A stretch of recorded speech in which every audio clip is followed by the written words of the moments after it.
Hello every one, നിങ്ങൾക്ക് എല്ലാവർക്കും അറിയാം JEE ഫസ്റ്റ് ഫേസ് എക്സാം ജാനുവരിയിലാണ്. നിങ്ങളുടെ പ്രിപ്പറേഷനൊക്കെ നല്ല അടിപൊളിയായിട്ട് പോകുന്നുണ്ടാവും. സോ നിങ്ങൾക്കൊരു ഗുഡ് ന്യൂസുമായിട്ടാണ് ഞാൻ വരുന്നത്. നിങ്ങളുടെ സൈലം നടത്തുന്ന +2 ബാച്ച് നടത്തുന്ന മൂന്നാമത്തെ JEB എക്സാം അനൗൺസ് ചെയ്യാൻ വേണ്ടിയിട്ടാണ് വന്നിരിക്കുന്നത്. ജാനുവരി 5-നാണ് നമ്മുടെ JEB എക്സാം.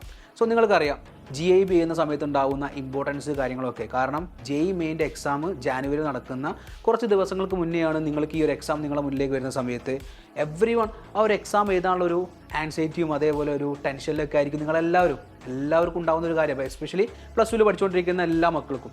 സോ നിങ്ങൾ ആ എക്സാം എഴുതുന്ന സമയത്ത് നിങ്ങൾ മനസ്സിലാക്കേണ്ട ഒരു കാര്യം എന്ന് പറഞ്ഞിരിക്കുന്നത് എക്സാമിലൂടെയാണ് നമ്മൾ എക്സാം ഓവർകം ചെയ്യാൻ വേണ്ടി പോകേണ്ടത്. സോ എക്സാം എഴുതുന്ന സമയത്ത് ഉണ്ടാകുന്ന ടെൻഷന് കാര്യങ്ങളൊക്കെ നിങ്ങൾക്ക് ആ ഒരു എക്സാമിൽ നിന്ന് റെഡി ആക്കി എടുക്കാൻ വേണ്ടി പറ്റും. അത് ഏറ്റവും ഇമ്പോർട്ടൻ്റ് എന്ന് പറഞ്ഞിരിക്കുന്നത് ടൈം മാനേജ്മെൻറ്റാണ്.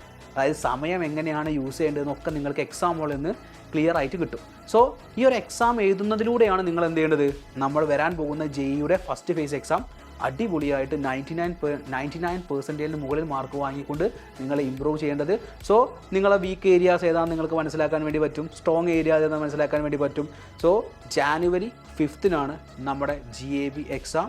സോ നിങ്ങൾക്കറിയാം JEEയുടെ പാറ്റേൺ പോലെ തന്നെ 20+5 ക്വസ്റ്റ്യൻസ് ആയിരിക്കും ഓരോ സബ്ജക്റ്റിനും നിങ്ങളുടെ മുന്നിലേക്ക് ഉണ്ടാവുക. സോ ഫോക്കസ്ഡ് ആയിട്ട് പഠിക്കുക, നല്ല ഉഷാറായിട്ട് നിങ്ങൾ ആ എക്സാം എഴുതുക. അതിന് വേണ്ടിയിട്ട് നിങ്ങൾ ഇപ്പോൾ ചെയ്യേണ്ട ഇമ്പോർട്ടൻറ്റ് കാര്യം എന്ന് പറഞ്ഞാൽ രജിസ്ട്രേഷൻ നിർബന്ധമായിട്ട് ചെയ്യുക. ഈ ഒരു ഓപ്പർച്യൂണിറ്റി നിങ്ങൾ മിസ്സാക്കാതിരിക്കുക.